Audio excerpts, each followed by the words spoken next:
Welcome to H&HN Daily. I'm Hayden Bush, online editor for Hospitals and Health Networks magazine. And today I'm pleased to present an excerpt from a recent Health Forum webinar, Strengthen the Compact, Linking the Pay of Executives and Physicians, presented by Susan Douglas of Douglas & Associates. In this clip, Douglas addresses the evolution of physician relations in a fast-changing healthcare environment. Let's just launch right into kind of the session agenda, and thank you everybody for taking the time to listen. This is something which is, we all know from the recent Health Forum Rural Healthcare Leaders Conference, is a big issue, and we hear about this daily between executives and physicians really across the country, whether you're a small organization, a large organization, or a big multi-specialty group practice, or frankly, a small practice. So let me just go through the session agenda a little bit. I want to just talk a little bit about some observations and really iterate a call for action. The next thing is about the C-suite and physicians as business collaborators. It's not as if you just wake up one day and this happens. So you really need to think through your own organization to see where you are on the readiness scale. Then I would like to go through kind of the technical overview of what a performance compact is and the link, and really what I see is great opportunities to link this to pay. We'll talk a little bit about the design elements of the short and long-term incentive plans. Some of you may have these implemented and have some experience with them. Others of you are contemplating these, I'm sure, but feel free wherever you are along that continuum to ask me, and I will answer any questions. Common pitfalls and how to avoid them. And a very, very important piece some people are very nervous to approach, but I want to just lay out very succinctly what the role of the board is in this. And also a real-life example, one that is actually living and breathing in the United States today. Some observations and a call for action. Today's environment. We are just going every which way but loose, and I know you feel it, I feel it, anybody in this business feels it, wherever you are in this business.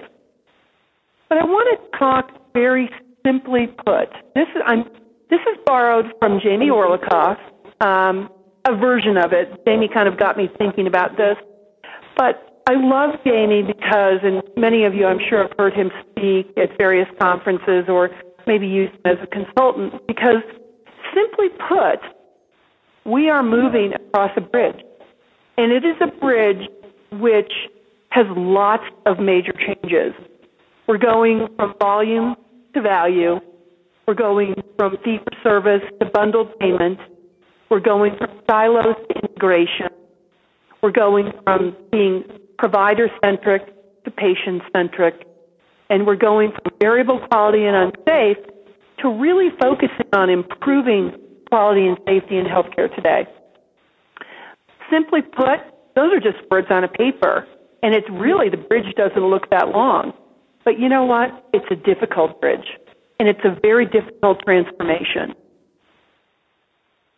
So at the end of the day, for those who successfully cross it, I do not want you to say, yikes, how did we do that? I would like it to be methodical. I would like it to be planned. I would like it to be focused. And I would like it to be on a timeline. So let's talk a little bit about that. The other thing I just want to point out, for those of you who may get stuck in the bridge right here, for those of you who get stuck in the bridge, there's a good chance you're going to fall in. And that is why I bring one of my favorite quotes. Jack Welch, I had the pleasure, and I say the pleasure, of meeting him and doing a small assignment with him during my years at consulting in New York. And he is a man of presence, and when he said these words, people listen. If you don't get the people thing right, the rest will eventually crumble. And I take that very simply as saying to you, falling off the bridge is probably probable. Are you ready? Let's talk a little bit about it.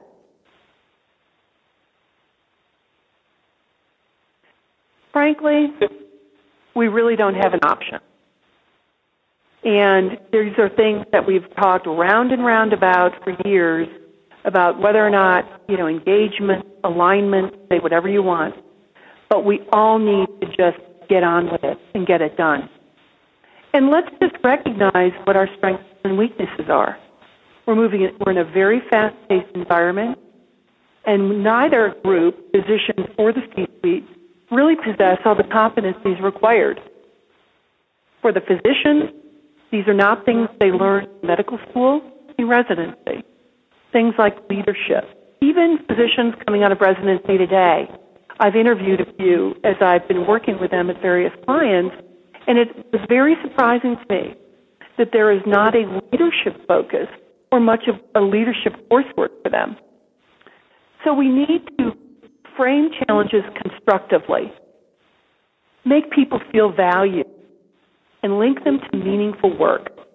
And that is how we are going to create the accountability that's required to cross that bridge. In the end, I'm just going to direct you to the bottom bullet. Our whole goal is to create a supportive, results-driven culture. If you have a supportive and results-driven culture, you will have energy in your organization that's positive, and you will be able to move with all the fast changes very effectively. Let's just talk about some things that have no place in the future. A lack of willingness to compromise. Just reacting in a certain way because I don't want to do it that way because it will hurt my income. Having siloed human resource practices. And we're going to talk a little bit about that. Human resource practices, I just want to give you kind of my thoughts on the key ones that really motivate or change behavior. Compensation, performance management, learning, communication, satisfaction, benefits, not so much. But the top four, we're going to talk about those in depth in a few minutes, but I want you to think through how many of those in your organization are done in a silo. Do we link performance management and learning plans? Do we link those to pay? If we don't, then what we're doing is effectively not getting a clear message to our employees. We're sending very mixed messages. Not devoting the time to modeling and buy-in and design. I can't tell you how many phone calls I get for the number. Susan, what's the number? What's the number? Come on, this guy is pounding on my desk, and I need the number. What is the 75th percentile level for an orthopedic surgeon? What is the number? Well, the number's only a piece of it. Physicians not being directly involved. And actually, I'm dealing with a situation right now where someone has 30 days to develop an incentive plan. They're into it 2 weeks already. I just get a call out of the blue last evening saying, okay, we've got to hurry up with the incentive plan and develop it and present it to the physician. And I said, no, guys, that's not going to work. We need to involve the physician tomorrow in helping us design the incentive plan. Completely different event. Continuing existence of the perceived, whether it exists or not, secret deal. The secret deal can be death, and it can just ruin any trust that's being built up. Thanks for listening today. To hear more of this webinar, Strengthen the Compact, Linking the Pay of Executives and Physicians, visit www.healthforum.com.